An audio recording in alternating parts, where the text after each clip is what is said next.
Once, there was a man who had everything. A garden more beautiful than words can describe. Rivers that ran with gold. Animals that walked beside him like old friends. Food on every branch. Peace in every breath. He had no worries, no hard work, no pain, no arguments, no sorrow. Every day was a gift, and every gift was from God. But that life, that perfect, beautiful life, was gone. Adam! Adam!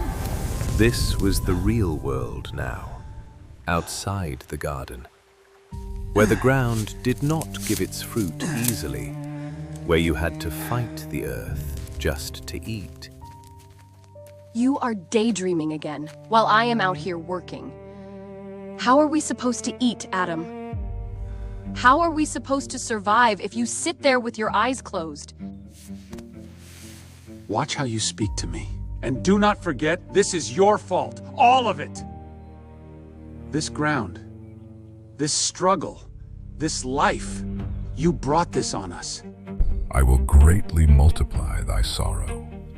In sorrow thou shalt bring forth children, and thy desire shall be to your husband, and he shall rule over thee. Now, the Bible does not tell us that Adam and Eve argued, but it is not hard to imagine. They were human, they were hurting, and pain has a way of turning into blame. Adam, I am sorry. I truly am. I know what I did. I know what it cost us. But we are still here. We still have each other. And we still have God. Let me help you.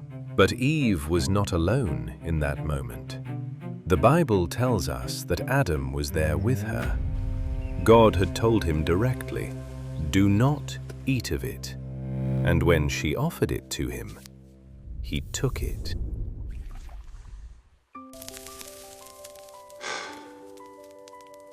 I am sorry, my darling. I am to blame too for this mess.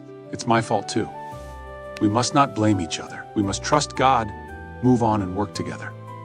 That's how we survive. And so they worked, not against each other, but together.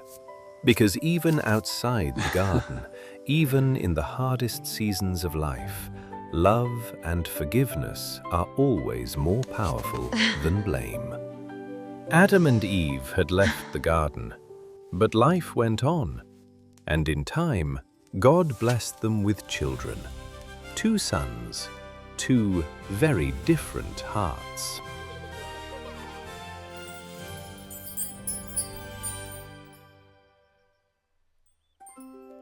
Years passed.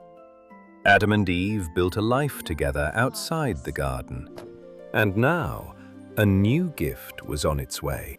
God had not forgotten them. Even in the cursed ground, even in the hard seasons, life kept coming. Because that is what God does. He keeps giving. God had spoken a hard truth to Eve in the garden, that bringing life into the world would not be easy, that it would cost her something. And in that moment, every word of it was true.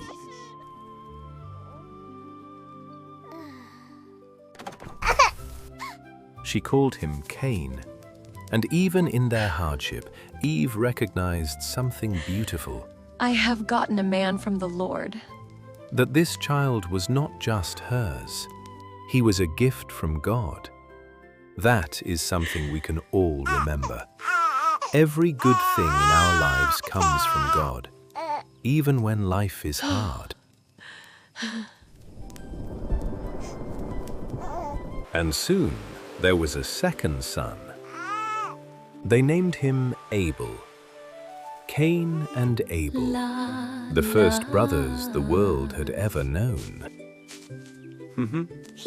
As they grew, the brothers chose different paths. Come, let us look at the sheep over there.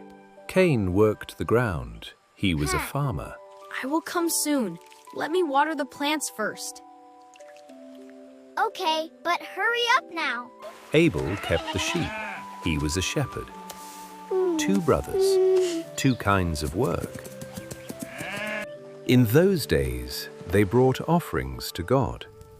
An offering was a gift, a way of saying, "Thank you, God. Everything I have comes from you." It was an act of worship, an act of the heart. The boys had grown, and each one had found his calling. Cain worked the land, the very same cursed ground his father had wrestled with for years. And then there was Abel. Abel was a shepherd. He did not fight the ground. He walked the open fields, watching over his flock with quiet patience and gentle hands. You did a great job. We have a good amount of food now. I know. I told you my methods would work. Nobody works harder than me or knows this land better than I do. I am proud of you, son. Abel, I brought you something to eat. How are the sheep today? Thank you, Mother. The Lord has kept them through the night. Not one is missing. They look strong. You take good care of them. It is the Lord who makes them strong, Mother. I only follow where He leads them. These sheep are His gift to us. The time of offering is near. The usual, a lamb without blemish. Father, my harvest is full. My grain is the finest I have grown. Surely God can see how hard have worked. My son, it is not about how hard you have worked. It has never been about that. I will bring what I have. Why should I trade my stuff for a lamb? My offering speaks for itself. And when it came time to bring his offering, he chose a lamb, the very best from his flock, a young, innocent lamb, without blemish. But why a lamb? Because God had shown that without the shedding of blood, sins cannot be forgiven. Abel understood this. His offering showed that he trusted God completely, not in his own hands, not in his own strength, but in God alone.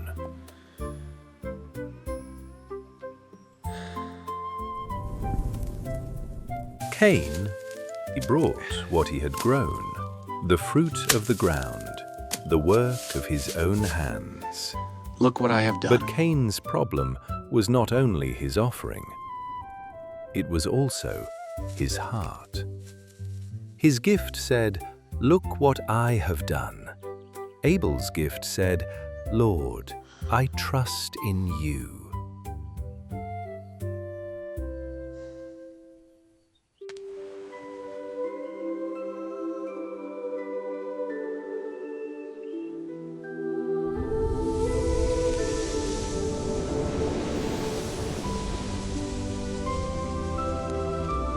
God accepted Abel's offering.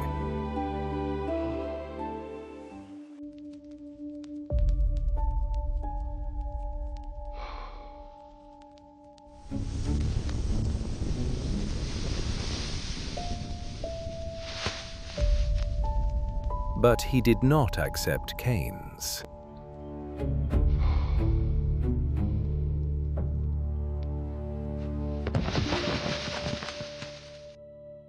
Why art thou wroth? And why is thy countenance fallen? If thou doest well, shalt thou not be accepted? And if thou doest not well, sin lieth at the door.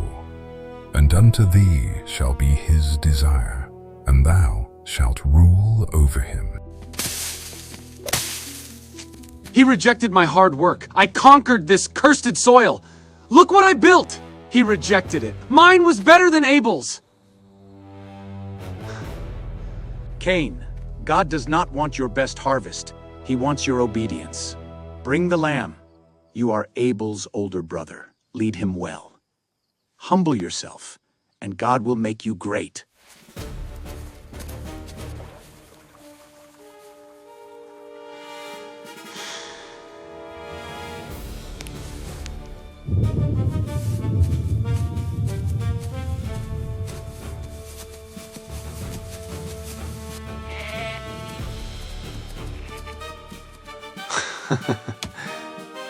And Cain talked with Abel his brother.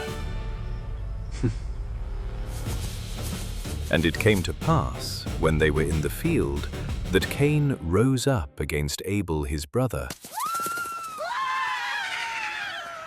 and slew him.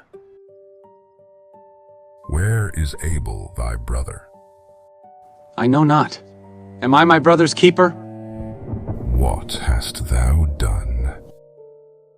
The voice of thy brother's blood crieth unto me from the ground.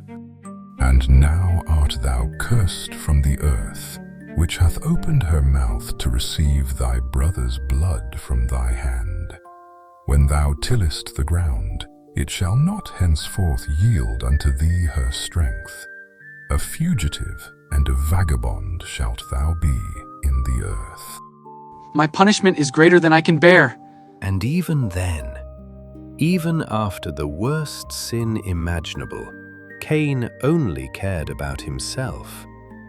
He complained that his punishment was greater than he could bear, and that he was driven out from the face of the earth. He was even afraid of someone finding him and slaying him. At no point did Cain ever say that he was sorry for what he did. Yet, God showed mercy and placed a mark on him so that no one would harm him. Adam and Eve had lost both of their sons. Abel was gone, taken too soon, through no fault of his own.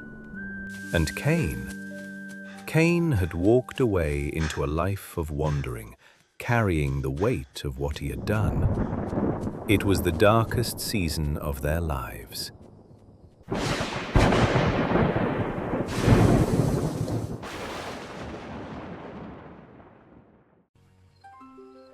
But God was not finished. God gave them another son.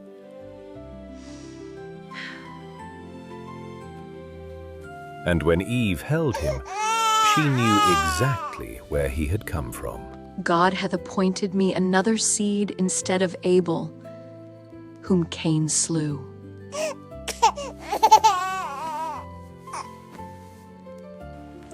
Seth, be careful, my child. And the Bible tells us that Adam and Eve did not stop there.